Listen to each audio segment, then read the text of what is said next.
बिस्मिल्लाहिर्रहमानिर्रहीम। आज का जो हमारा लेक्चर है सेकंड ईयर उर्दू के लिए है और हम जो सबक पढ़ने जा रहे हैं वो ये मुसन्निफ़ हैं जिनकी तस्वीर आपके सामने है। इनका लिखा हुआ एक खाका है। इंशाअल्लाह ताला आज हम वो खाका पढ़ेंगे और उसे समझने की कोशिश करेंगे। तो ये मौलाना चिराग हसन हसरत काश्मीरी मरहूम रहमतुल्लाह ताला अलैह हैं, जिनकी आरामगाह का एक कतबा भी आपको नज़र आ रहा होगा। और चिराग हसन हसरत ने जिस शख्सियत पर वो खाका लिखा है वो ये शख्सियत हैं अल्लामा इकबाल रहमतुल्लाह ताला अलैह पर इन्होंने एक खाका लिखा है। तो सेकंड ईयर उर्दू का एक सबक अल्लामा इकबाल रहमतुल्लाह ताला अलैह जो कि खाका है चिराग हसन हसरत का, वो इंशाअल्लाह ताला हम आज पढ़ेंगे। सबसे पहले चिराग हसन हसरत के हालात ज़िंदगी हम अपनी किताब से पढ़ लेते हैं। इनकी विलादत 1902 है और वफ़ात 1955 है। हालात ज़िंदगी में असल नाम इनका चिराग हसन हसरत था, जबकि तखल्लुस ये हसरत इस्तेमाल करते थे। वो कश्मीर के मशहूर इलाके बारामूला में पैदा हुए। इब्तदाई तालीम इन्होंने जम्मू से हासिल की और मज़ीद तालीम के हसूल के लिए लाहौर आ गए। यहाँ इनके हल्का अहबाब में यानी दोस्तों में अक्सर लोगों का ताल्लुक सहाफ़त से था। चुनांचे हसरत भी कूचा सहाफ़त में जा निकले और सहाफ़ी बन गए। हसरत ने मुख्तलिफ़ अखबारात में काम किया।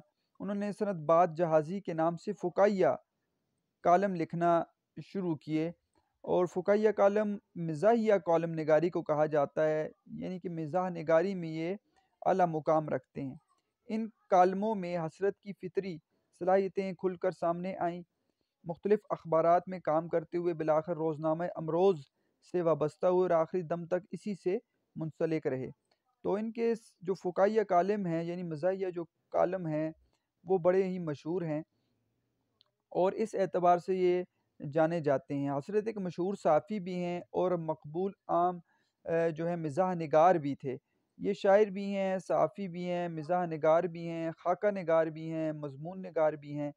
तो इनके मज़ामीन को वाज़ेह तौर पर दो हिस्सों में तकसीम किया जाता है।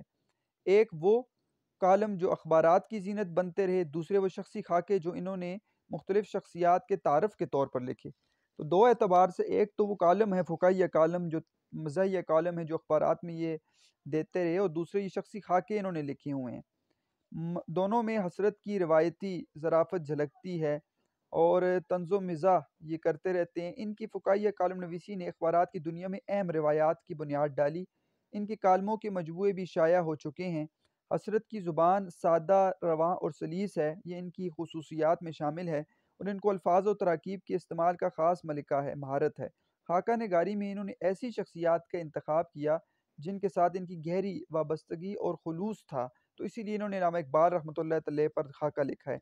तसानीफ़ फ़ुकाहियात, हर्फ़ हिकायत, केले का छिलका, जदीद जोग्राफ़िया पंजाब और मरदम दीदा। मरदम दीदा ही हमारे इस खाके का जो माखज़ है और यही खाका निगारी के ऊपर इस किताब लिखी हुई है जिसमें मुख्तलिफ़ जो है वो लोगों पर इन्होंने खाके लिखे हैं। हम इनकी थोड़ी सी तसानीफ़ के बारे में वजाहत करते चलते हैं। केले का छिलका जहाँ पर आपको जो नज़र आ रही है तसनीफ़, ये तो मज़मून निगारी है और ये किताब इन्होंने अपनी ज़िंदगी में खुद छापी थी। केले का छिलका, इसके अंदर तमाम के तमाम इनके मज़ामीन हैं। किताबों में हसरत ने शायरी की एक किताब लिखी है, इस समेत कुल 16 किताबें इन्होंने लिखी हैं। अहम किताबों में इनका केले का छिलका अभी मैंने वजाहत कर दी, मज़मून निगारी की किताब है, खुद छापी है। परबत की बेटी, मज़ामीन हसरत, मताइबात, हर्फ़ हिकायत, दो डॉक्टर, मरदम दीदा खाके हैं इसके अंदर।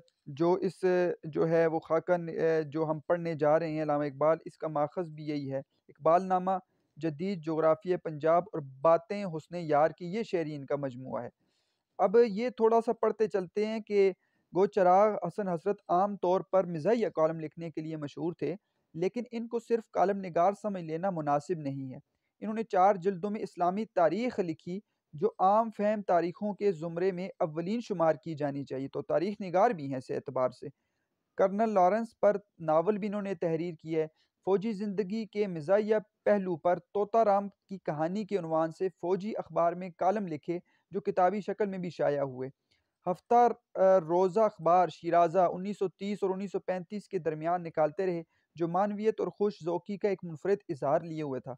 कश्मीर पर भी इन्होंने किताब लिखी है, और जदीद जोग्राफ़िया पंजाब के नाम से इन्होंने असरी सियासत और सियासी पार्टियों पर तंज़ किया है। ये अभी हमने पढ़ी थी जदीद जोग्राफ़िया पंजाब, तो इसमें असरी सियासत और सियासी पार्टियों पर तंज़ है। ज़रनेख के खतूत के नाम से एक दूसरा तंज़िया इनकी तहरीर है।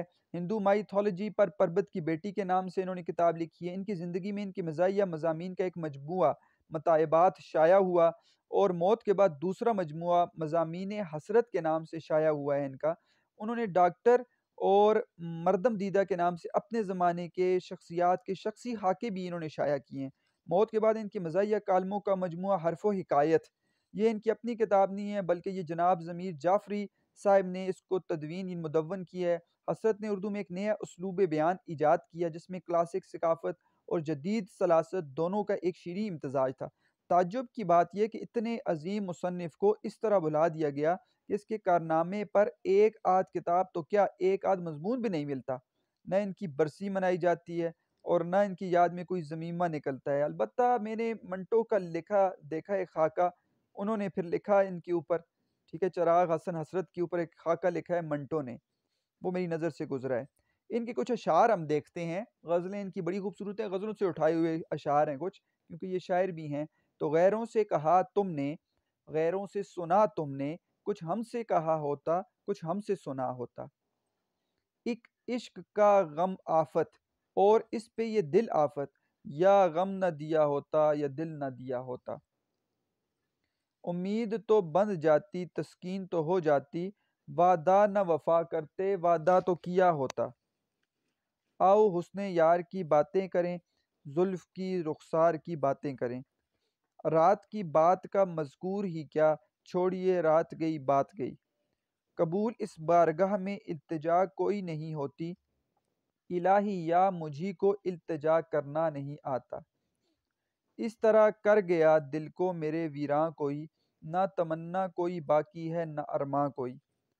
उम्मीदे वस्ल ने धोखे दिए हैं इस कदर हसरत, कि इस काफिर की हाँ भी अब नहीं मालूम होती है।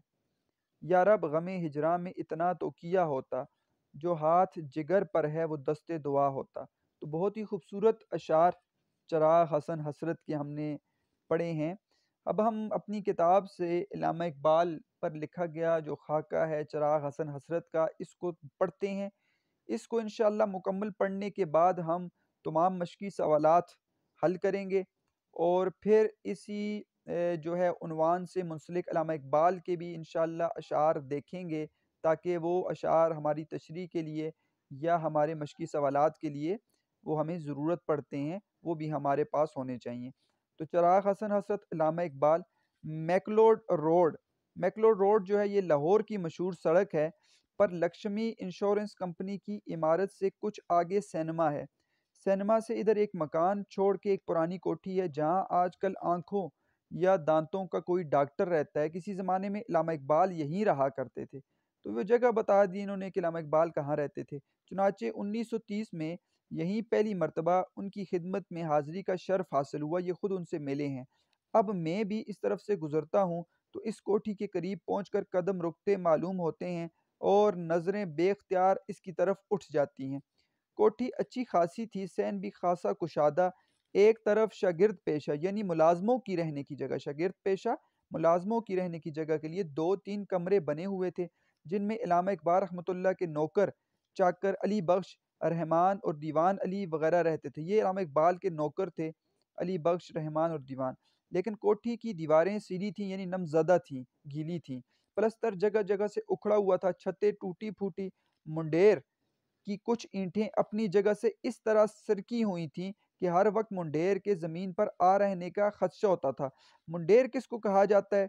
मुंडेर वो दीवार का वो बालाई हिस्सा होता है जो डेलवान बना होता है, ताकि पानी दीवार के अंदर सरायत ना करे। तो दो दीवार के ऊपर जो हिस्सा बनाया जाता है और पानी की गुजरने की जगह जो होती है, उसको मुंडेर कहा जाता है। तो उसके बारे में बताया है कि मुंडेर जो है, उसकी कुछ ईंटें अपनी जगह से इस तरह सरकी हुई थीं कि हर वक्त मुंडेर के ज़मीन पर आ रहने का अंदेशा था। मीर का मकान न सही, बहरहाल गालिब के बली मार वाले मकान से मिलता जुलता नक्शा ज़रूर था। तो उन्होंने नक्शा खींचा तो कहा मीर का मकान तो ज़्यादा चलें, जो है उसकी हालत ख़राब होगी, लेकिन गालिब का जो बली मारा भी जगह का नाम है दिल्ली के अंदर, तो ये जो गालिब का मकान था इसकी भी हालत ऐसी ही थी, इसको भी बारिश ने ख़राब कर दिया था। तो इस मकान का नक्शा क्या कहते हैं, अल्लामा इकबाल के मकान का नक्शा वो गालिब के मकान के नक्शे की तरह मिलता जुलता है। अब कोठी के सहन में चारपाई बिछी थी, चारपाई पर उजली साफ साफ चादर थी, इस पर इलामा इकबाल मलमल का कुर्ता पहने, तहबंद बांधे, तकिए से टेक लगाए हुक्का पी रहे थे। सुर्ख सफ़ेद रंग भरा हुआ जिस्म, सर के बाल कुछ स्याह कुछ सफ़ेद। तो अब उनका हुलिया मुबारक बयान कर रहे हैं। दाढ़ी घटी हुई यानी कम हुई हुई थी, और चारपाई के सामने कुछ कुर्सियां थी, इन पर दो तीन आदमी बैठे थे, दो तीन उठ के जा रहे थे। सालिक साहब मेरे साथ थे, आगे हम पढ़ेंगे। सालिक साहब अब्दुल मजीद सालिक हैं, इनका पूरा नाम जो है अभी पढ़ लेते हैं। मौलाना अब्दुल मजीद सालिक इनका पूरा नाम है, और ये बहुत बड़े अदीब और सहाफ़ी रहे हैं। शायरी भी करते रहे, अखबार नवीसी भी करते रहे, मिज़ाह निगारी भी करते रहे। मौलाना अब्दुल मजीद सालिक इनका पूरा नाम है। सालिक साहब मेरे साथ थे। अल्लामा इकबाल रहमतुल्लाह ने पहले इनकी मिजाज पुरसी की, फिर मेरी तरफ तवज्जो फरमाई। तो पहले उनसे पूछा क्या हाल है, फिर मेरी तरफ उन्होंने देखा। इन दिनों नमक की सत्याग्रह जोरों पर थी, और डांडी के मार्च के चर्चे जगह जगह हो रहे थे। वो दिन जो थे उसके बारे में बताया कि उन दिनों में नमक की सत्याग्रही जो थी वो जोरों पर थी, और डांडी के मार्च के चर्चे हो रहे थे। इस पैराग्राफ को पहले पढ़ते हैं, फिर थोड़ी सी वजाहत में करता चलूंगा कि नमक की सत्याग्रह क्या है और डांडी का मार्च क्या है। तो ये भी बताता हूँ मैं आपको। लाहौर में जुलूस निकलते थे, जलसे होते थे, और इनकलाब जिंदाबाद के नारे लगते थे। तो ये पाकिस्तान बनने से पहले हिंदुस्तान की बात कर रहे हैं। मैंने पहले कभी खदर का लिबास नहीं पहना था, मगर ये तो खदर का ख़ास मौसम था।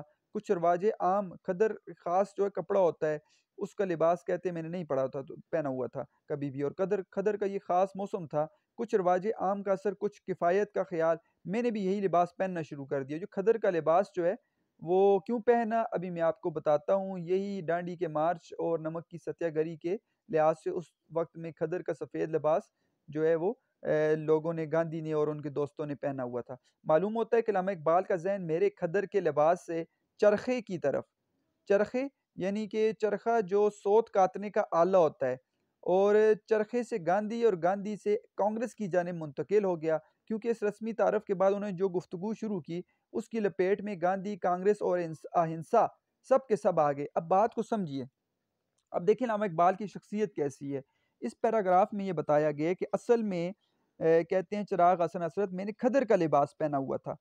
खदर खास कपड़ा है, ठीक है, और उसका मैंने लिबास पहना हुआ था। अब खदर के लिबास से उनका जहन चला गया चरखे की तरफ।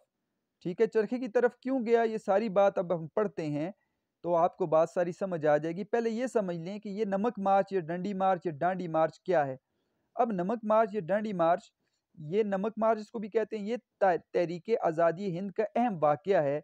ये मार्च 12 मार्च 1930 को हुआ था, और 12 मार्च 1930 को गांधी ने अपनी 80 सत्याग्रही सहेली शहर डांडी गुजरात की तरफ इन्होंने पैदल मार्च किया था। ये मार्च 390 किलोमीटर तकरीबन 240 मील का था। नमक मार्च को वाइट फ्लोइंग रिवर भी कहा जाता है, क्योंकि इस मार्च में शरीक सब अफराद ने सफ़ेद खदर पहनी हुई थी। ये देखिए सफ़ेद खदर इन्होंने पहनी हुई है तस्वीर में, और गांधी मार्च के अख्ताम पर नमक के टुकड़े जमा करते हुए। असल में वाक़या इस तरह है कि उस वक्त में जो अंग्रेज़ हुकूमत थी उसने नमक पर टैक्स लगा दिया था, और कहा था किसी को भी नमक जो है वो आगे बेचने की उस तरह इजाज़त नहीं होगी। तो इस पर जो है गांधी ने मार्च किया था। इस मार्च की तफसील ये मैंने आपको बताई है। तो ये इन्होंने जब मार्च किया और आखिर में मार्च करके जब ये अपने मुकाम पर पहुंचे, तो इन्होंने ये नमक के टुकड़े जमा करते हुए कहा था कि अब अंग्रेज़ी हुकूमत यहाँ पर नहीं रहेगी। इनको कैद भी कर लिया गया था। बिलाखिर जो है वो अंग्रेज़ जो है वो इनको छोड़ने पर मजबूर हो गए, और फिर इनके साथ उन्हें मुज़ाकरात किए। अब गांधी का जो फ़लसफ़ा एक है वो बड़ा मशहूर फ़लसफ़ा है अहिंसा का। गांधी के नज़दीक वो कहते हैं कि जो असल तहरीक होती है वो पुरअमन तहरीक है, और उसी से लोगों को फ़ायदा होता है। जब पुरअमन तहरीक ना हो और आप तशद्दुद वाले वाक़यात करें या जंग करें, तो उससे नुकसान हमेशा तारीख़ में भी होता है। तो हमेशा पुरअमन तहरीक जो होती है उसका फ़ायदा होता है। अब देखिए खदर इन्होंने पहना हुआ था, तो खदर चिराग हसन हसरत ने भी पहना हुआ था। तो खदर के लिबास से उनका ज़हन गया चरखे की तरफ, क्योंकि गांधी जो है ना, ये धोती और शाल, ये धोती पहनते थे और शाल पहनते थे, ये चरखे पर खुद बुनते थे, खुद बनाते थे। तो उस लिबास से चरखे की तरफ गए, फिर चरखे से गांधी, गांधी क्योंकि चरखे पर ही वो लिबास पहनते थे, तो फिर गांधी से कांग्रेस की तरफ उनका जहन चला गया, क्योंकि गांधी जो है कांग्रेस में शामिल थे, और उनकी जो है वो सियासी जो है वो तहरीक थी, कांग्रेस पार्टी थी, और कांग्रेस की जाने मुंतकिल हो गया। क्यों? इसलिए कि इस रस्मी तारफ़ के बाद जब हमने तारफ़ कराया, तो उन्होंने जो गुफ्तगू शुरू की, उसकी लपेट में गांधी भी आ गए, कांग्रेस की भी बात आ गई, और अहिंसा सब के सब आ गए। अहिंसा इनकी पुरअमन तहरीक को अहिंसा तहरीक कहा जाता है, ये गांधी का मशहूर फ़लसफ़ा है। तो इन्होंने कहा कि जो तहरीक है वो पुरअमन तहरीक से ज़्यादा फ़ायदा होता है, और इसी से फिर उन्होंने हिंदुस्तान को भी आज़ाद करवाया। तो ये इस पैराग्राफ के बारे में थोड़ी-सी वज़ाहत थी। तो मौज़ू रूखा जो था वो रूखा फीका था, मगर बीच-बीच में लतीफ़े भी होते जाते थे। मैं तो हूँ-हाँ करके रह जाता था, मगर सालिक साहिब का, मैंने आपको बता दिया मौलाना अब्दुल मजीद सालिक कब रुकते थे, जहाँ मौका मिलता था कोई लतीफ़ा, कोई चुटकुला, हँसी की बात, कोई फब्ती, फब्ती भी हँसी मज़ाक को कहते हैं, ज़रूर कह देते थे। हम जब गए थे तो सूरज छुपने में कोई आध घंटा बाकी था, मगर उठे तो अच्छी खासी रात हो चुकी थी। मुझे लाहौर आए सवा साल से ऊपर हो चुका था, लेकिन ज़्यादा लोगों से रब्त नहीं था, ताल्लुक़ नहीं था। या तनहा घर में बैठा हूँ या सालिक साहब के यहाँ, हफ़्ते में 1-2 मरतबा हकीम फ़कीर मोहम्मद साहिब चिश्ती के यहाँ भी चला जाता था। ये भी एक बड़े मशहूर जो हैं सूफ़ी हैं, उनकी शख्सियत यहाँ उन पर ज़िक्र किया है इन्होंने। लेकिन अब जो अल्लामा इक़बाल की खिदमत में बारियाब हाज़िर होने का मौका मिला, तो एक और ठिकाना हाथ आ गया। कुछ दिनों में ये कैफ़ियत हुई कि अव्वल तो दूसरे, तीसरे वरना 7वें, 8वें दिन उनकी खिदमत में ज़रूर हाज़िर होता था। कभी किसी दोस्त के साथ, कभी अकेला, मगर जब जाता घंटा 2 घंटा ज़रूर बैठता था। कभी-कभी ऐसा होता था कि 12-12 बजे तक बराबर महफ़िल जमी रहती थी। लोग आ रहे हैं, जा रहे हैं, अदब पर बात हो रही है, शायरी, सियासत, मज़हब पर बहसें हो रही हैं। अब महफ़िलों का अंदाज़ क्या होता था, उसके बारे में वज़ाहत करेंगे कि इन महफ़िलों में सबसे ज़्यादा अल्लामा इक़बाल बातें करते थे। क्यों? दूसरे लोगों की हैसियत ज़्यादातर सामीन की होती थी। मेरा मकसूद ये नहीं है कि वो दूसरों को बात करने का मौका नहीं देते थे या बात काट के बोलना शुरू कर देते थे, बल्कि वाक़या ये है कि हर मसले के मुतालिक उनकी मालूमात दूसरों से ज़्यादा होती थीं, और अहले महफ़िल के लिए इसके सिवा और कोई चारा नहीं था कि चंद जुमले कहकर चुप के हो रहे हैं, यानी चुप हो जाएँ। तो उनकी मालूमात बहुत ज़्यादा होती थी, इल्म बहुत ज़्यादा अल्लाह ने दिया था, इस वजह से वो ज़्यादा बोलते थे। इनके मकान के दरवाज़े गरीब और अमीर, अदना व आला सब पर खुले होते थे।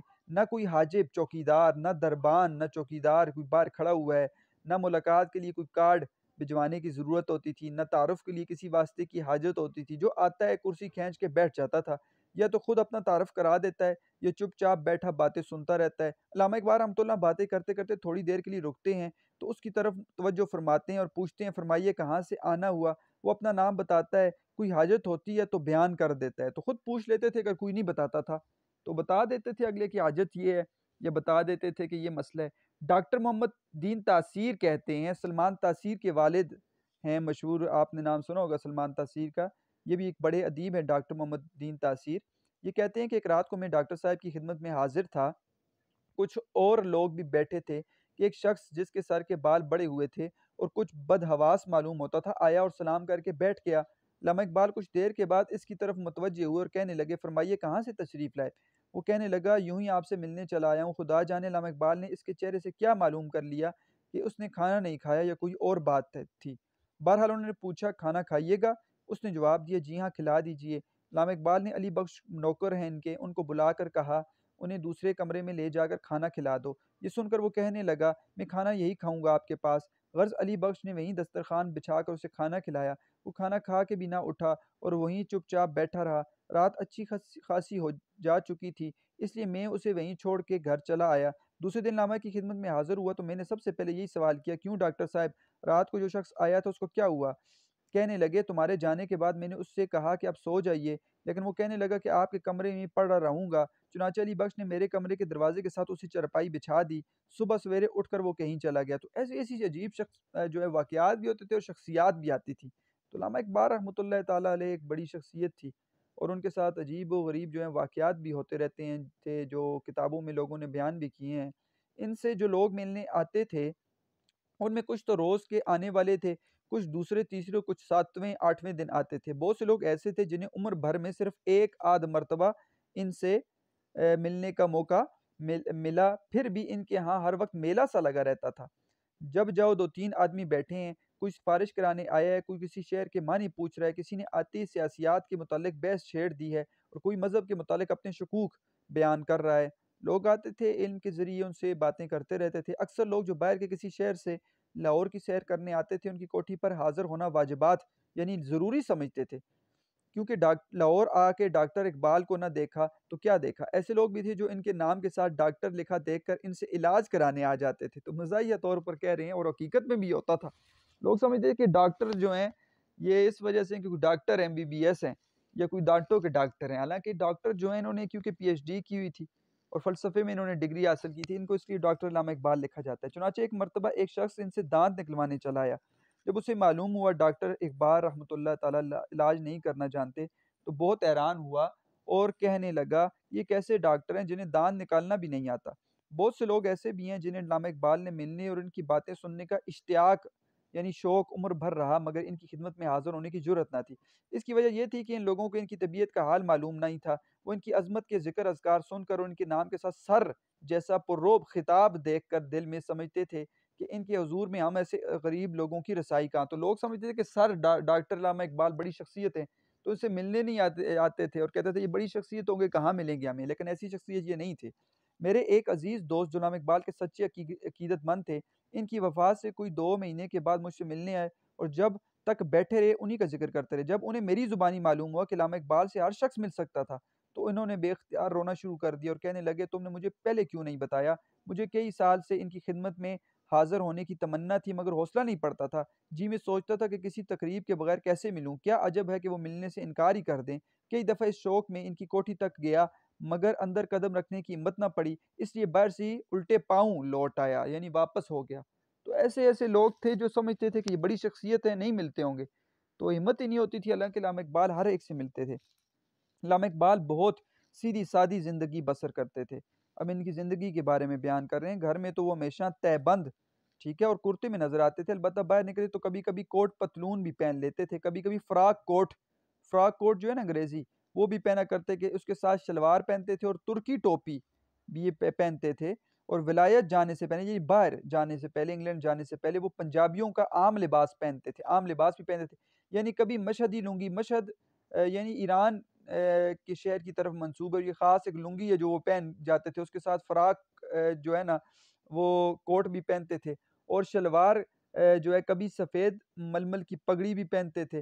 वो शेरवानी और चुस्त घुटना भी पहनते थे। शेरवानी भी लिबास है, आपको पता है, वो भी पहनते थे। चुस्त घुटना यानी कि चुस्त तो वो तो टाइट जो पे वो घुटना भी पहनते थे, यानी कि उस तरह का ये जो नीचे पजामा पहनते थे, मगर बहुत कम पहनते थे। मैंने इस लिबास में इन्हें देखा तो नहीं, अलबत्ता क़यास कहता है, अंदाज़ा लगा रहे हैं कि शेरवानी और चुस्त घुटना इनके जिस्म पर बहुत खिलता, बहुत अच्छा लगता होगा। वो खाना कम खाते थे मगर हमेशा अच्छा खाते थे। मुद्दत से इनका ये दस्तूर था कि रात को खाना नहीं खाते थे, सिर्फ़ नमकीन कश्मीरी चाय पर इक्तिफ़ा करते थे। दस्तरख़्वान पर हमेशा 2-3 सालन ज़रूर होते थे। पुलाव और कबाब इन्हें बहुत मरग़ूब, बहुत पसंद था। शबदेग भी बहुत पसंद थी। शबदेग जो होती है ना, ये शलजम और गोश्त का सालन मतलब शलजम और गोश्त जो है ना, ये रात को एक देग में धीमी आँच पर रख के ये पकाते रहते हैं और सही तरह गल जाता है। इसे शबदेग कहते हैं। शब रात को कहते हैं देग, यानी रात को सारी रात पकने वाली देग। इनको बहुत ही अच्छी लगती थी। जाड़े सर्दी के दिनों में बड़े चाव से शबदेग पकवाते और खुश्के के उबले हुए चावल के साथ खाते थे। फलों में सिर्फ़ आमों से रग़बत थी, बहुत पसंद थे आम। आमों की फसल में लगन और सीनियाँ जो है वो भर के बैठ जाते हैं, यानी कि वो टब और ट्रे वगैरह जिसमें वो आमों आमों को काट के और वो उसमें रख कर बैठ जाते थे और खुद खाते भी थे, दोस्तों को भी खिलाते थे, अहबाब को लतीफ़े भी कहते थे, आप हँसते थे, दूसरों को भी हँसाते थे। तो इससे ये पता लगता है कि ज़राफ़त भी पाई जाती है इनकी शख्सियत में। ये नहीं है कि इनके अंदर जो है वो एक ऐसा शख्स था जो गमगीन रहता था, जैसे आपको तस्वीर में लग रहे हैं, लेकिन ये हँसते-हँसाते भी थे। जवानी के ज़माने में इनका मामूल ये था कि सुबह उठ के नमाज़ भी पढ़ते थे, कुरान करीम की तिलावत करते थे और फिर वर्ज़िश करना शुरू कर देते थे। तो नमाज़ का मामूल था, कुरान भी पढ़ते थे, वर्ज़िश इनसे रह गई थी जब बुढ़ापे में चले गए। वर्जिश कैसी करते थे? डनर पहनते थे, यानी डंट निकालते थे, डंट पुशअप्स निकालते थे, मगदर हिलाते थे। मगदर आपने देखा भी होगा, जो पहलवानों का एक ख़ास जो होता है, वो वर्जिश के लिए उन्होंने बनाया होता है लकड़ी का। ऐसे वो अपनी गर्दन के इर्द-गिर्द पहलवान जो हैं वो हिलाते हैं और उससे वर्जिश करते हैं, उसको मगदर कहते हैं। और जब सारा जिस्म अर्क-अर्क हो जाता, यानी पसीना आ जाता, तो मगदर हाथ से छूटता। सन ज़्यादा हो गया, यानी उम्र ज़्यादा हो गई, तो वर्जिश छूट गई, वर्जिश इन्होंने छोड़ दी थी। अलबत्ता कुरान करीम की तिलावत और नमाज़ ये आखिर तक जारी रही। आम तौर पर ज़ुबान में पंजाबी बोलते थे, कभी-कभी इस्नाई गुफ्तगू यानी गुफ्तगू के दरमियान में अंग्रेज़ी बोलना भी शुरू कर देते थे। यूपी के, उत्तर प्रदेश, इंडिया के जो शायर और अदीब इनसे मिलने आते थे, इन्हें अल्लामा इकबाल के डील डोल लबो लहजे, क्योंकि इनका लहजा जो था वो पंजाबी और अंग्रेज़ी और उर्दू का उस तरह का था, तो वो कहते थे कि ये शायर नहीं लगते, और गुफ्तगू के अंदाज़ पर इनको हैरत होती थी, क्योंकि इन लोगों के ज़हन में शायर का तसव्वुर ये है कि तीखे-तीखे नक्श। तो अब यूपी के जो शुअरा हैं ना, वो पतले होते थे, वो पंजाबी इस तरह नहीं होते थे, तो वो समझते थे कि यार ये शायर कैसा शायर है? उनसे जो मिलने आते थे, वो कहते थे कि अल्लामा इकबाल शायद ऐसे होंगे, हालाँकि ऐसे नहीं थे। वो कहते थे कि शायर जो है वो उसके पतले-पतले नक्श हों, ठीक है? जिस्म धान-पान, मतलब बिल्कुल कमज़ोर, धान-पान कमज़ोर, बल्कि मुश्ते इस्तख़्वां, यानी कि एक मुट्ठी जो है ना वो हड्डियाँ, बिल्कुल कमज़ोर होना चाहिए, और कले में गुरोरी, यानी मुँह में पान हो, और बात-बात पर तस्लीमात, आदाब, आदाब करता हो और दोहरा होता जाता हो, और अपने शेर सुना रहा हो, और ऐसा होना चाहिए शायर। हालाँकि अल्लामा इक़बाल ऐसे नहीं थे। बगल में कागज़ों का पलंदा, यानी गट्ठा उसने रखा हुआ हो, जिसमें कुछ अधूरी और कुछ पूरी ग़ज़लें हों, मुखातिब के मज़ाक और ख़यालात का लिहाज़ नहीं करता, जो मिलने आता है उसे अपना कलाम सुनाना शुरू कर देता है। तो शुअरा जो हैं, वो अपना कलाम ही सुनाने लग जाते हैं, कोई सुनता या नहीं सुनता, वो अपना कलाम सुनाते हैं। तो वो कहते हैं कि यूपी के जो शायर ऐसे होते हैं हिंदुस्तान के, लेकिन इकबाल ऐसे नहीं थे। और उस वक़्त तक खामोश नहीं होता जब तक सुनने वाला उकता ना जाए, तंग ना हो जाए। मुझसे यूपी के एक मशहूर शायर ने, जो अल्लामा इकबाल से मिल चुका था, इस्तेजाब, ताज्जुब के अंदाज़ में कहा, अजी साहब, डॉक्टर इकबाल अपने लबो लहजे और डील डोल से बिल्कुल पंजाबी मालूम होते हैं। गोया इन लोगों के नज़दीक अच्छे शायर के लिए ज़रूरी है कि वो अपने लबो लहजे और डील डोल से पंजाबी मालूम ना हो, क्योंकि वो उनके नज़दीक वो समझते हैं कि पंजाबी लोग शायरी नहीं कर सकते। हालाँकि ऐसी बात नहीं है, पंजाब के अंदर बेहतरीन जो है उर्दू के शायर जो है वो आए हैं। एक दफ़ा यूपी के एक शायर आए, एक किस्सा सुना रहे हैं, और थोड़ी देर के बाद अल्लामा इकबाल से इनका कलाम सुनने का इश्तियाक ज़ाहिर किया। उन्होंने कहा अल्लामा इकबाल को कि आप अपना कलाम सुनाएँ। उन्होंने टालना चाहा, लेकिन आप जानते हैं, इन्होंने टाल दिया कि मैं अपना कलाम नहीं सुनाता, क्योंकि अल्लामा इकबाल कलाम वगैरह कम सुनाते थे। लेकिन आप जानते हैं कि यूपी का जो शायर है, शेर सुनने और सुनाने के मामले में बेपनाह होता है, वो बेख्तियार होता है, वो किसी की नहीं सुनता। तो यूपी का शायर वो अपना कलाम भी सुनाने लग जाता है, दूसरों से भी कहता है तुम भी सुनाओ, और लग जाते हैं बस।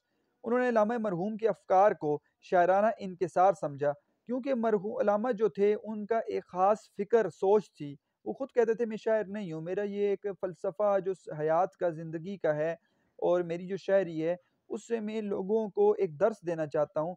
तो ये इसको इशारा इंकसार इनको समझा कि आजिज़ी के तौर पर ये नहीं सुना रहे, और बराबर तकाज़ा जारी रखा और कहते रहे कि आप सुनाएँ, सुनाएँ। अब यूँ काम ना निकला, तो अपनी एक गज़ल सुनानी उसने शुरू कर दी।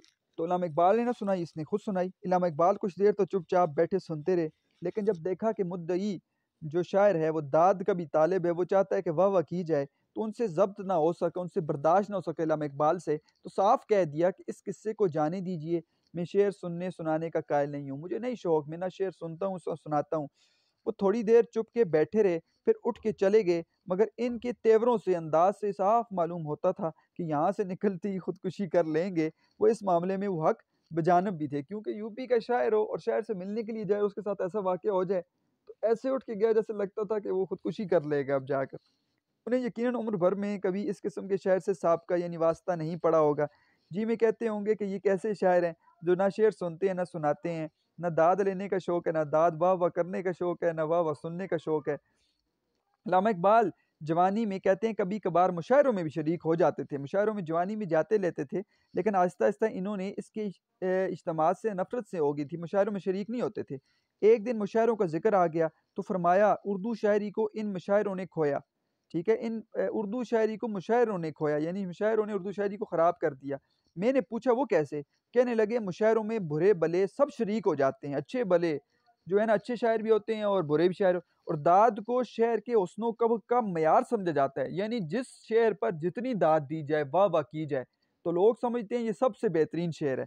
इसका नतीजा ये हुआ कि उर्दू शायरी ने अवाम के मिज़ाज को अपना रहनुमा बना लिया। इसका मतलब ये हुआ कि उर्दू शायरी जो अवाम को पसंद है वो ठीक है। यानी कि आपको ऐसे शेर हों जो मीठे-मीठे शेर हों, ठीक है? और लज़्ज़त भरे शेर हों तो उस पर वाह-वाह करें तो लोग समझते हैं यार ये ज़बरदस्त शायरी है। और अवाम के ज़ौक़ को और मिज़ाज को और वाह-वाह को लोगों ने कहा कि ये उर्दू शायरी इसकी बेहतरीन है। मैंने अर्ज़ किया इन मशायरों ने उर्दू ज़ुबान को भी तो बहुत फ़ायदा पहुँचाया है। फरमाया हाँ, बिल्कुल ज़ुबान को फ़ायदा पहुँचाया है, लेकिन शायरी को गारत कर डाला है। तो कैसी ज़बरदस्त बात की कि ज़ुबान तो चलें ठीक है, लोगों ने पहचान ली, उर्दू ज़ुबान से मोहब्बत हो गई शायरी की वजह से, लेकिन शायरी का बेड़ा गर्क हो गया है। तो वो इस एतबार से तो आजकल भी यही हिसाब है मुशायरों का, अगर गौर किया जाए। तो मरहूम की तबीयत में ज़राफ़त बहुत थी, यानी हँसी मज़ाक करते थे, खुश्क फ़लसफ़ियाना मसाइल को भी वो लतीफ़ों और फप्तियाँ लतीफ़ों से ऐसे दिलचस्प बना देते थे कि जी चाहता था कि पहरों यानी देर तक बैठे इनकी बातें सुनते रहें। यूँ तो हर रोज़ 2-3 लतीफ़े हो जाया करते थे, लेकिन जो फप्तियाँ, जो मज़ाक उन्होंने सर शहाबुद्दीन ये इनके दोस्त थे अल्लामा इक़बाल के मुतल्लिक़ कही हैं, उन्हें तारीख़ी हैसियत हासिल हो गई। अपने दोस्त इनके साथ बड़ा मज़ाक करते थे ये सर शहाबुद्दीन के साथ। ऐसा मालूम होता था कि इन्हें देखकर अल्लामा इक़बाल को लतीफ़ों और फप्तियों के सिवा और कुछ नहीं सूझता था। तो बाज़ शख़्सियात ऐसी होती हैं कि जिनको देखकर इंसान जो है वो कहता है कि बस उसको हँसी मज़ाक के अलावा कुछ सूझता ही नहीं है। तो सर शहाबुद्दीन भी ऐसे ही थे। तो अब उन्हीं का आगे बयान आएगा कि सर शहाबुद्दीन के साथ वो कैसा मज़ाक करते थे। सर शहाबुद्दीन जो हैं उनका रंग स्याह था। एक दफ़ा वो स्याह सूट पहनकर असेंबली में तशरीफ़ ले आए सर शहाबुद्दीन। तो अल्लामा इक़बाल रहमतुल्लाह ताला अलैह ने उन्हें देखा तो हँस के फरमाया, "चौधरी साहब आज तो आप नंगे ही चले आए, यानी कि आप खुद काले हैं, ऊपर काला लिबास।" तो मज़ाक से कहा, "आज तो आप नंगे ही चल पता ही नहीं चल रहा कि ऊपर आपने क्या पहना हुआ है।" चौधरी साहब ने गौर किया तो मालूम हुआ कि लिबास के इंतखाब का मामला नज़र सानी का मोहताज ऐसा नहीं करना चाहिए था। स्याह रंगत पर स्याह सूट वाक़ई भला मालूम नहीं होता। लोगों को ये मालूम करने में दिक्कत होती है, मुश्किल होती है कि कोट का कॉलर कहाँ है और ठोड़ी कहाँ है। ये सोच के स्याह सूट के बजाय उन्होंने एक दफ़ा सफ़ेद सूट पहनना शुरू कर दिया। अल्लामा इक़बाल ने उन्हें देखा तो सर से पाँव तक एक नज़र डाली और बेख्तियार हँस पड़े। चौधरी साहब ने झुंझला के कहा कि आप हँसते क्यों हैं? डॉक्टर साहब ने फरमाया मैं देख रहा हूँ, ये आप हैं या कपास के खेत में अरना भैंसा। तो मज़ाहिया तौर पर कहा कि मुझे लग रहा है जैसे कपास जो होती है सफ़ेद होती है, उसमें अरना एक जंगली काला भैंसा हो। तो ऐसे लग रहे हैं आप इस लिबास में सफ़ेद में जैसे कपास के खेत में जंगली भैंसा हो। एक मर्तबा बेतकल्लुफ़ दोस्तों की अहबाब की सोबत में बैठे बातें कर रहे थे कि चौधरी शहाबुद्दीन का ज़िक्र छिड़ गया। कहने लगे मैंने आलम मिसाल यानी अपने ख़यालात की दुनिया में एक बुढ़िया देखी है जो स्टेशन की तरफ जा रही थी। मैंने पूछा तू कौन है? कहने लगी मैं ताऊन हूँ, बीमारी हूँ। मैंने कहा तू भाग के कहाँ जा रही है? कहने लगी मैं शहर की तरफ जाना चाहती थी, लेकिन वहाँ शहाबुद्दीन पहले ही मौजूद है, मेरी क्या ज़रूरत रह गई है? तो ये भी मज़ाहिया तौर पर कहा कि ताऊन जो है वो भागकर वो बुढ़िया की सूरत में जा रही थी, तो मैंने उनको कहा कि कहाँ जा रही है? कहने लगे शहाबुद्दीन मौजूद है, मुझे वहाँ जाने की क्या ज़रूरत है? एक दिन सर शहाबुद्दीन से कहने लगे चौधरी साहब आप सच्चे मुसलमान हैं। चौधरी साहब ने पूछा आपको क्यों कर मालूम हुआ? कहने लगे मुसलमान की तारीफ़ ये है कि उसका ज़ाहिर और बातिन यकसां होता है और बहम्दुलिल्लाह कि आपका ज़ाहिर और बातिन यकसां है। तो जिन जिन दिनों अभी चौधरी शहाबुद्दीन ना सर थे क्योंकि वो सर शहाबुद्दीन का खिताब मिला था और ये कौंसल के सदर भी थे पहले। तो एक वक़्त वैसा था कि ये ना सर थे, ना कौंसल के सदर थे, सिर्फ़ जो है लाहौर म्युनिसिपल कमेटी के सदर थे और निरे चौधरी जी कहलाते थे, इनको चौधरी शहाबुद्दीन कहा जाता था। और मेहतर साहिब चित्राल लाहौर तशरीफ़ लाए। चित्राल के जो हुक्मरान हैं उसको मेहतर कहते हैं। तो चित्राल के जो हुक्मरान हैं वो लाहौर आए थे और यहाँ के मुअज़्ज़िज़ीन ने इनके एज़ाज़ में एक शानदार जो पार्टी भी दी थी। अल्लामा इक़बाल के सिवा मेहतर साहब से किसी की शनासाई नहीं थी, अल्लामा इक़बाल उनको जानते थे। इसलिए मेहमान ने मेज़बानों का तारफ़ कराने की खिदमत इन्हीं के सुपुर्द की कि आप इनका तारफ़ करवा दीजिएगा। चौधरी शहाबुद्दीन की बारी आई तो इलामा मरहूम ने फ़रमाया आला हज़रत मेहतर चित्राल। तो शहाबुद्दीन को कहा कि ये तो मेहतर चित्राल हैं। चौधरी शहाबुद्दीन इतना कह के बड़ी मतानत से और संजीदगी से कहा, "ई हम मेहतर लाहौरस" यानी आप चित्राल के जो हैं वो हुक्मरान हैं और ये लाहौर के हुक्मरान हैं। तो ये मज़ाहिया अंदाज़ था इनका जो अपने दोस्त चौधरी सर शहाबुद्दीन से था। इस किस्म के लतीफ़े जो सिर्फ़ चौधरी सर शहाबुद्दीन से मुतल्लिक़ हैं, हज़ारों नहीं तो कम से कम सैकड़ों ज़रूर हैं। लेकिन मुसीबत ये है कि अल्लामा इक़बाल का इंतकाल हो गया और चौधरी साहब बताते नहीं हैं, क्योंकि वो बताते इसलिए नहीं हैं कि उन्हें पता है कि उन्होंने ऐसे-ऐसे लतीफ़े कहे हैं, बताऊँगा तो अपनी इज़्ज़त कम होगी। इनसे हर किस्म के लोग मिलने आते थे और सबकी बातें गौर से सुनते और उनका जवाब देते थे। दूसरे-तीसरे रोज़ कॉलेजों के कुछ तलबा भी आ जाते थे। इनमें से कोई इनके अशआर के मानी पूछता था, कोई मज़हब के मुतालिक सवालात करता था, कोई फ़लसफ़े की बहस ले बैठता था। एक दफ़ा गवर्नमेंट कॉलेज के 4-5 तालिब इल्म इनकी खिदमत में हाज़िर हुए। आप जानते हैं कि कॉलेज की मखलूक में बनने-संवरने का बहुत ज़्यादा शौक है। यानी कि बड़े बनते-संवरते हैं। पाउडर भी लगाते हैं और सुर्ख़ी का इस्तेमाल रोज़-बरोज़ क्रीमों का बढ़ता जा रहा है। अबरुओं को ख़म देने, ठीक है? और ज़ुल्फ़ों में बल डालने वाली बातें भी अब आ गई हैं। होठों को सुर्ख़ी के इस्तेमाल से लालैन बनाने का शौक ज़्यादा होता जा रहा है, यानी सुर्ख़ कर देते हैं और अब भी करते हैं, ठीक है? प्रोग्राम्स में वैसे भी कि होठों को सुर्ख़ करने के लिए थोड़ी-थोड़ी सुर्ख़ी लगा देते हैं, लिपस्टिक लगा देते हैं। तो ऐसे होता है। एक तो ये कि चारों पाँचों गुलचेहरा और नाज़ुक अंदाम, इस पर बनाव श्रृंगार का ख़ास एहतमाम। यानी पहली वो खूबसूरत चेहरा और नाज़ुक जो है वो जिस्म और उस पर जो है वो बनाव श्रृंगार जो है वो लड़कियों की तरह करते थे। उन्होंने आते ही पर्दे की बहस छेड़ दी और एक नौजवान कहने लगा, डॉक्टर साहब अब मुसलमानों को पर्दा उठा देना चाहिए कि पर्दे की ज़रूरत नहीं है, ये पर्दा वैसे ही है। डॉक्टर साहब मुस्कुरा के बोले, आप औरतों को पर्दे से निकालना चाहते हैं और मैं इस फ़िक्र में हूँ कि कॉलेज के नौजवानों को भी पर्दे में बिठा दूँ। तुम्हारी जो हालत है ना, तो कहा कि मुझे लग रहा है कि तुम भी जो है वो पर्दे में बैठ जाओ, तुम भी साफ लड़कियाँ लग रहे हो। मरहूम ज़िंदगी के बाज़ मामलात में ख़ास ज़ाब्तों के पाबंद थे। वो घर का सारा हिसाब-किताब बाकायदा रखते थे और शख़्स के ख़त का जवाब ये ज़रूर देते थे। लेकिन ये अजीब बात है कि कोई शख़्स इनसे कोई सनद या किसी तसनीफ़ पर इनकी राय लेने आता था, तो कहते थे खुद लिख लाओ, मैं दस्तखत कर दूँगा। और ये बात सिर्फ़ टालने की गर्ज़ से नहीं करते थे, बल्कि जो कुछ लिख लाता था उस पर दस्तखत भी कर देते थे। कोई सनद या तसनीफ़ पर इनकी राय लेता तो कहते तुम लिख कर लाओ, ठीक है? एतबार होता था कुछ लोगों पर और ये नीचे दस्तखत कर देते थे। इनकी तबीयत में बला की आमद थी। मतलब अशार इनके ज़हन में आते रहते थे। एक-एक नशिस्त में एक-एक जगह 2-2 100 शेर लिख जाते थे। तो ये आमद का मतलब ये है कि खुद ना बनाना, ठीक है? बल्कि आमद यानी कि कुदरती तौर पर उनके ज़हन में वो आते रहते थे, वो अशार और वो 2-2 से शेर लिख जाते थे। पलंग के पास एक तपाई पर पेंसिल और कागज़ पड़ा रहता था। जब शेर गोई पर तबीयत इनकी माइल होती थी, लिखना शुरू कर देते थे। कभी खुद लिखाते थे, कभी किसी से कहते थे कि तुम ये लिख लो और वो लिख देता था। इश्क़ रसूल से इनके दिल को गुदाज़ कर रखा था, नर्म कर रखा था और इश्क़ रसूल जो है वो मौलाना इनकी जो इक़बाल की ख़ुसूसियात में शामिल है कि इश्क़ रसूल था इन्हें बहुत ज़्यादा और इनका दिल जो है इश्क़ रसूल से बहुत नर्म हो चुका था। नबी करीम सल्लल्लाहु अलैहि वसल्लम का नाम लेते वक़्त इनकी आँखें पुरनम हो जाती थी और कुरान पढ़ते-पढ़ते बेख्तियार रो पड़ते थे। ग़र्ज़ इनकी शख़्सियत बेहद हद दिल आवेज़, दिल को लुभाने वाली थी।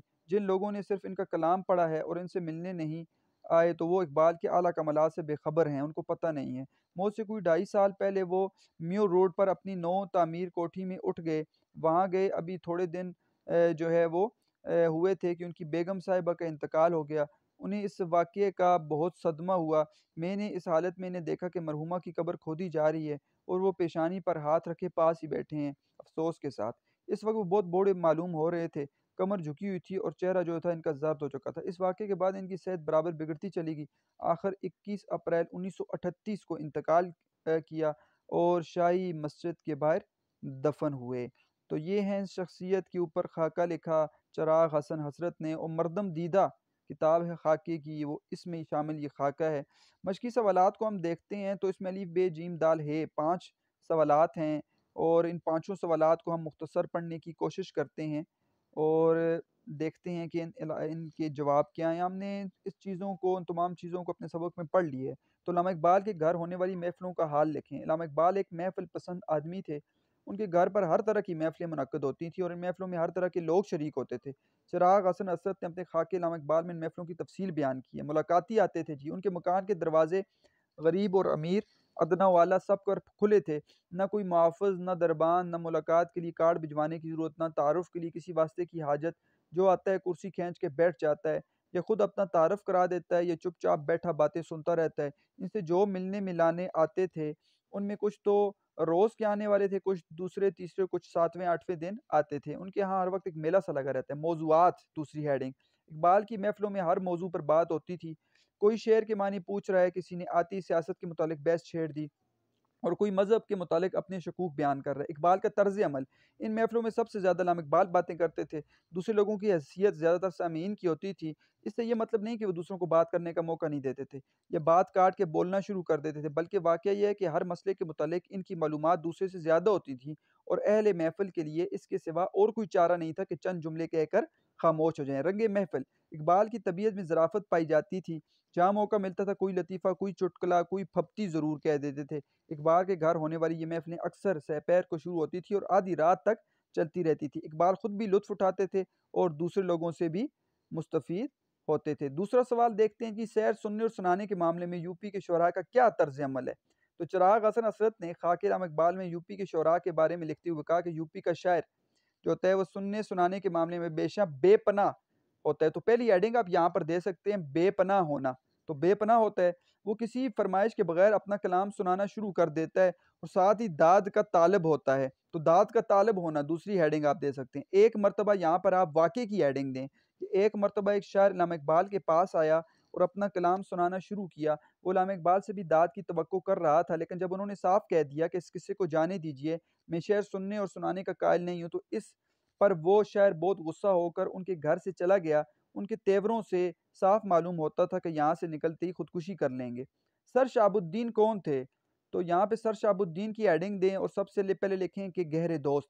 कि चिराग हसन असद के खाके इल्हामा इकबाल में सर शहाबुद्दीन का जिक्र आया जो इल्हामा इकबाल के गहरे दोस्त थे। तो दूसरी हेडिंग आप देख सकते हैं कि यहाँ पर नौकरी, ठीक है, या मुलाजमत। तो मुलाजमत लिख लें कि असम्बली के मेंबर थे और लाहौर म्यूनसिपल कमेटी के सदर थे और उनकी अवामी और सियासी खिदमत के सिले में इन्होंने सर का खिताब आप हेडिंग दे सकते हैं, उनको सर का खिताब मिला।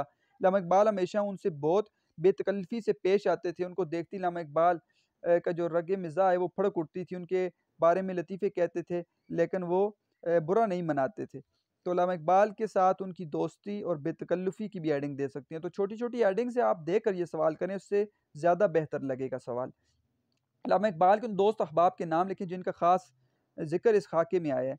तो किन-किन का? अली बख्श का ज़िक्र आया है, नौकर है, रहमान नौकर है, दीवान अली नौकर है, सालिक इनके दोस्त हैं, साफ़ी शायर हैं, अब्दुल मजीद सालिक इनका पूरा नाम है। डॉक्टर मोहम्मद दीन तासीर भी इनके दोस्त साफ़ी शायर थे, साबिक़ गवर्नर पंजाब सलमान तासीर के वालिद।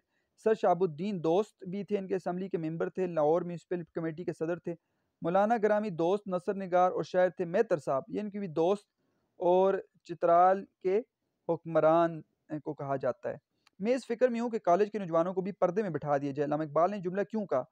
तो ये जुमला इसलिए कहा है कि इल्हामा इकबाल को तालिब इल्मों की शक्ल सूरत और गुफ्तगू से पता चला कि चिराग हसन असद अपने खाके इल्हामा इकबाल में लिखते हैं कि हर तरह के लोग इल्हामा इकबाल से मिलने आते थे। एक दफ़ा गवर्नमेंट कॉलेज के 4-5 तालिब इल्म इनसे इनकी खिदमत में हाज़िर हुए। तालिब इल्मों की शक्ल सूरत और गुफ्तगू। सब जानते हैं कि कॉलेज की मखलूक में बनने-संवरने का शौक ज़्यादा है। पाउडर और सुर्खी का इस्तेमाल रोज़ बरोज़ बढ़ता जाता है। अबरों को खम देने, जुल्फ़ों में बल डालने, होंठों की सुर्खी के इस्तेमाल से लालैन बनाने का शौक और ज़्यादा होता जा रहा है। एक तो ये कि चारों पाँचों गुल चेहरा और नाज़ुक अंदाम और इस पर बनाव सिंगार का ख़ास एहतमाम। उन्होंने आते ही पर्दे की बहस छेड़ दी और एक नौजवान कहने लगा, डॉक्टर साहब, अब मुसलमान यानी औरतों को भी पर्दे से उठा देना चाहिए। इल्हामा इकबाल का रद्द-ए-अमल। हेडिंग दें आप। नौजवानों की बात सुनकर डॉक्टर साहब मुस्कुरा के बोले, आप औरतों को पर्दे से निकालना चाहते हैं? मैं इस फ़िक्र में हूँ कि कॉलेज के नौजवानों को भी पर्दे में बिठा दिया जाए। औरतों मर्दों की शक्लों में अब कोई फ़र्क ही नहीं रहा। इस सूरत हाल पर एक जगह तंज़ करते हुए इमाम इकबाल लिखते हैं कि शेख साहब भी पर्दे के कुछ हामी नहीं, मुफ्त में कॉलेज के लड़के उनसे बदज़न हो गए। और बाद में फरमा दिया, कल आपने ये साफ-साफ पर्दा आखिर किससे हो जब मर्द ही ज़न हो गए। मर्द ही ज़न यानी औरत हो गए।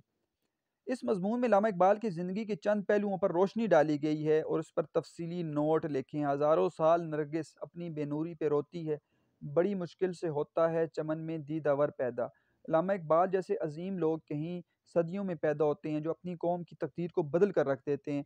इन्होंने एक भरपूर ज़िंदगी गुजारी, एक ऐसी ज़िंदगी जिसकी तमन्ना हर इंसान करता है।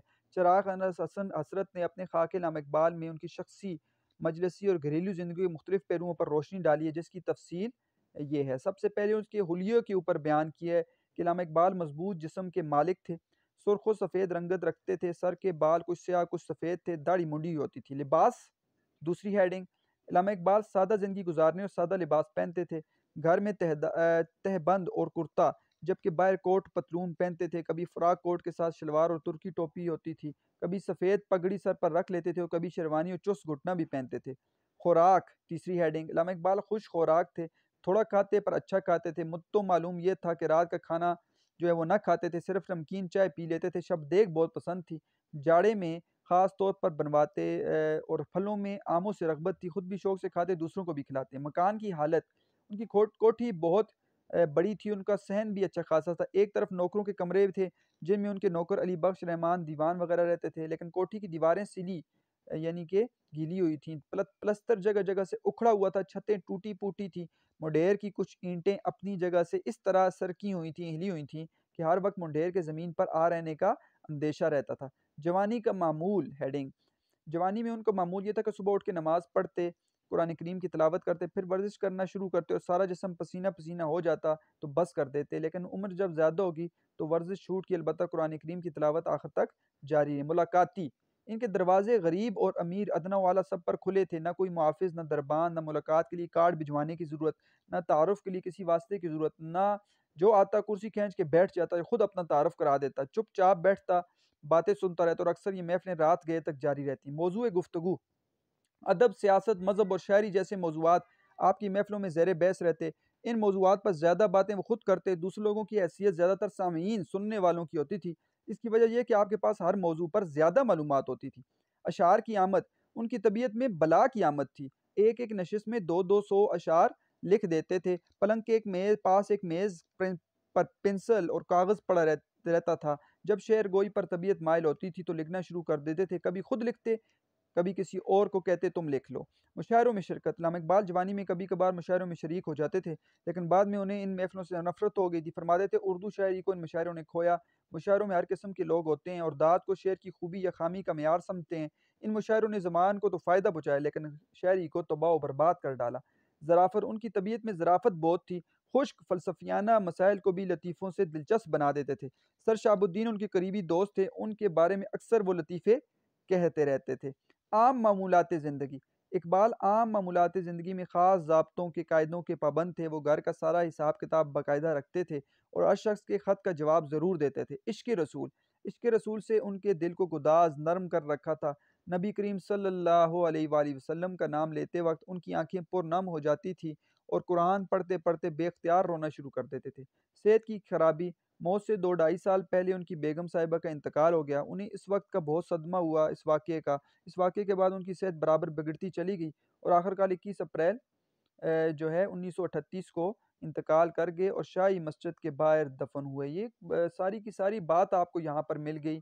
आपने देख लिया कि अल्लामा इकबाल की ज़िंदगी का जो खाका इन्होंने पेश किया है, उस पर सारे के सारे पॉइंट्स आपके जहन में आ गए। अच्छा, मैं तेज़ इसलिए थोड़ा पढ़ता हूँ कि ताकि वीडियो छोटी बने और असल में आसान है। अब ख़ास ख़ास बातें आपको पता भी हैं, आपको तरतीब समझ आ गई है, तो इसलिए मुझे उम्मीद है इंशाअल्लाह अब आपको मुश्किल पेश नहीं आती होगी। इसलिए मैं थोड़ा तेज़ पढ़ने की कोशिश करता हूँ ताकि आपको अब आसानी से वो है वो आप समझ भी आ जाएँ और कोशिश यही है कि अल्लाह ताला करें किस तरह आपका जो है वो कोर्स कंप्लीट हो जाए और कोर्स कंप्लीट करने के बाद इंशाअल्लाह मैं फिर तरतीब से जो बोर्ड पर या इसको बेहतरीन करके फिर मैं शुरू से वीडियोज़ 9th-10th की भी मैंने शुरू करनी है, बनाऊँगा और बेहतरीन। ये तो आप समझिए कि इमरजेंसी लेक्चर्स आप इनको कह लें। ये इमरजेंसी लेक्चर्स हैं, जो इस वक़्त में जो हालात चल रहे हैं, स्कूल कॉलेज बंद हैं, तो मैं चाहता हूँ कि अल्लाह ताला करें कि आपकी ये किताब मुकम्मल हो जाए।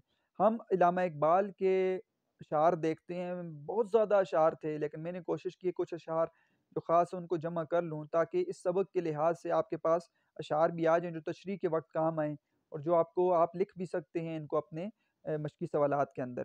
खुद ही को कर बुलंद इतना कि हर तकदीर से पहले खुदा बंदे से खुद पूछे, बता तेरी रज़ा क्या है। इकबाल के सारे अशार। सितारों से आगे जहाँ और भी हैं, अभी इश्क के इम्तिहां और भी हैं। माना कि तेरी दीद के काबिल नहीं हूँ मैं, तू मेरा शौक देख, मेरा इंतज़ार देख। तेरे इश्क की इंतहा चाहता हूँ, मेरी सादगी देख, क्या चाहता हूँ। तू शाही है, परवाज़ है काम तेरा, तेरे सामने आसमां और भी हैं। नशा पिला के गिराना तो सबको आता है, मज़ा तो तब है कि गिरतों को थाम ले साकी। हज़ारों साल नरगिस अपनी बेनूरी पे रोती है, बड़ी मुश्किल से होता है चमन में दीदावर पैदा। अच्छा है दिल के साथ रहे पासबान अक्ल, लेकिन कभी कभी इसे तन्हा भी छोड़ दे। अपने मन में डूब कर पा जा सुरागे ज़िंदगी, तू अगर मेरा नहीं बनता न बन, अपना तो बन। नहीं तेरा नशेमन कसरे सुल्तानी के गुंबद पर, तू शाही है बसेरा कर पहाड़ों की चट्टानों पर। दिल से जो बात निकलती है असर रखती है, पर नहीं ताकत परवाज़ मगर रखती है। इल्म में भी सुरूर है लेकिन ये वो जन्नत है जिसमें हूर नहीं। हया नहीं है ज़माने की आँख में बाकी, खुदा करे कि जवानी तेरी रहे बेदाग। ए तारे लाहौती इस रिस्क से मौत अच्छी, जिस रिस्क से आती हो परवाज़ में कोताही। जिस खेत से दहकां को मुयस्सर नहीं रोज़ी, उस खेत के हर खोशा गंदम को जला दो। ग़ुलामी में नाकाम आती हैं शमशीरें न तदबीरें, जो हो ज़ौक़े यकीन पैदा तो कट जाती हैं ज़ंजीरें। फ़कत निगाह से होता है फ़ैसला दिल का, न हो निगाह में शोख़ी तो दिल बरी क्या है। हरम पाक भी अल्लाह भी कुरआन भी है एक, कुछ बड़ी बात थी होते जो मुसलमान भी एक। अमल से ज़िंदगी बनती है जन्नत भी जहन्नुम भी, ये खाकी अपनी फ़ितरत में न नूरी है न नारी है। बातिल से दबने वाले ए आसमां नहीं हम, सो बार कर चुका है तू इम्तिहान हमारा। तमन्ना दर्द दिल की हो तो कर खिदमत फ़कीरों की, नहीं मिलता ये गौहर बादशाहों के खजीनों में। जमहूरियत एक तर्ज हुकूमत है कि जिसमें बंदों को गिना करते हैं तोला नहीं करते। इश्क भी हो हिजाब में, हुस्न भी हो हिजाब में, या तू खुद आशिकार हो या मुझे आशिकार कर। उकाबी रूह जब बेदार होती है जवानों में, नज़र आती है उनको अपनी मंजिल आसमानों में। अक्ल को तनकीद से फुर्सत नहीं, इश्क पर आमाल की बुनियाद रख। वतन की फ़िक्र कर नादां मुसीबत आने वाली है, तेरी बर्बादियों के मशवरे हैं आसमानों में। यूं तो सैयद भी हो, मिर्ज़ा भी हो, अफ़गान भी हो, तुम सभी कुछ हो बताओ मुसलमान भी हो। तेरे आज़ाद बंदों की न ये दुनिया न वो दुनिया, यहाँ मरने की पाबंदी वहाँ जीने की पाबंदी। अनोखी वजह है सारे ज़माने से निराले हैं, ये आशिक कौन सी बस्ती के यार अब रहने वाले हैं। मस्जिद तो बना दी शब भर में, ईमा की हरारत वालों ने, मन अपना पुराना पापी है बरसों में नमाजी बन न सका। बाग़े बहिश्त से मुझे हुक्म सफ़र दिया था क्यों, कारे जहाँ दराज है अब मेरा इंतज़ार कर। ढूंढता फिरता हूँ मैं इकबाल अपने आप को, आप ही गोया मुसाफिर आप ही मंजिल हूँ मैं। बुतों से तुझको उम्मीदें खुदा से नो उम्मीदी, यानी नाउम्मीदी। बुतों से तुझको उम्मीदें खुदा से नो उम्मीदी, मुझे बता तो सही और काफरी क्या है। और आखिर में मैं अपना एक शेर पढ़ता जाऊं कि पढ़ पैगाम इकबाल दिल से ज़रा, सायो कोशिश से दुनिया जहान बदल। तो ये था सबक चिराग हसन हसरत का लिखा हुआ खाका इलामा इकबाल, जो उनकी किताब मरदम दीदा में मौजूद है। और मुझे उम्मीद है कि आज के लेक्चर में आपको सारे सबक की समझ आ गई होगी। मशक़ी सवालात, अशार हमने वज़ाहत भी कर दी, मुश्किल अल्फाज के मानी, हालात ज़िंदगी पढ़े, और सारी चीज़ें आपको समझ आ गई होंगी। अगर कोई भी सवाल हो तो आप मुझसे पूछ सकते हैं। आपने मेरे लिए दुआ करते रहना है। अल्लाह ताला आपको खुश रखें, सलामत रहें। वस्सलाम।